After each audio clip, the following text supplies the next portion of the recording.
121, 'n reispsalm. As deel van die pelgrimspsalms bied Psalm 121 vir my 'n bepaalde perspektief op my lewe as 'n gelowige. En dit is 'n perspektief van beweging. Die psalm is gesing tydens die jaarlikse optrek van die volk na die 3 groot feeste in Jerusalem. Psalm 121 het ons huis se reispsalm geword.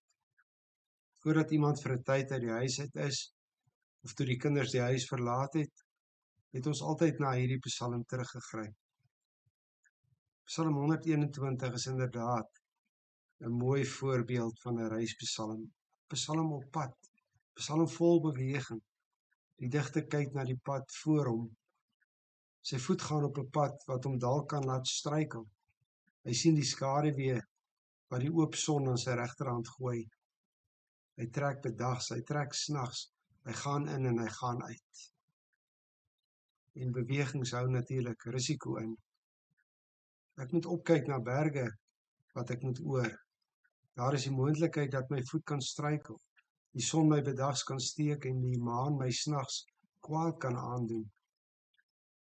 Wie beweeg het bewaring nodig, beskerming en versorging.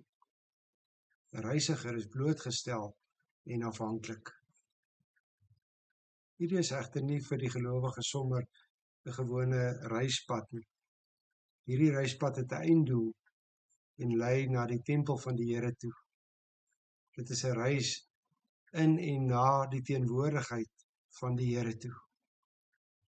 Pelgrimsreise was reise van aanbidding en reise na aanbidding toe.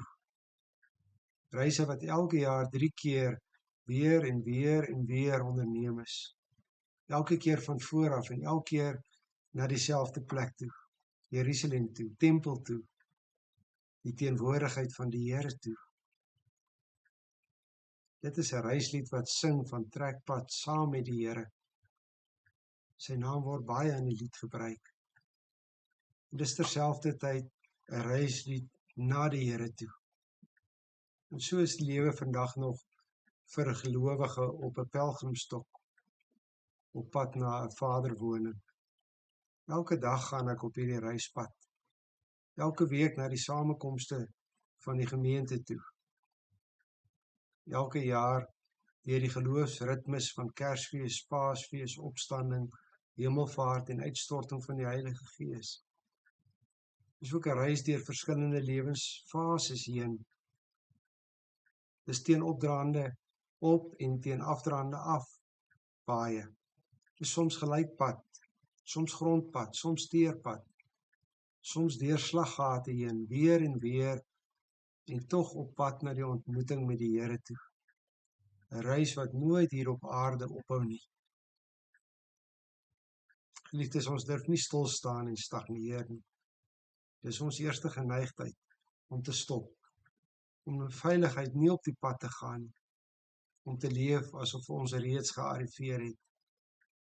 En daarom moet ek my voet beweeg, ek moet 'n tree gee, nog een en nog een. Ek moet in die dag en in die nag op die reispad gaan. Ek moet aanhou groei in kennis van die Here, in geloofsdade, in liefde, in heiligmaking, aanhou om met die Here en na die Here toe te reis. Omdat die einde van die reis in Jesus Christus gewaarborg is dit nie 'n reis waarop ek met moedeloosheid hoef te gaan nie. Ek weet waarheen ek op pad is en ek weet die einde kom nader. Paulus skryf op 'n ander manier hieroor in Filippense 3 vers 10 tot 14.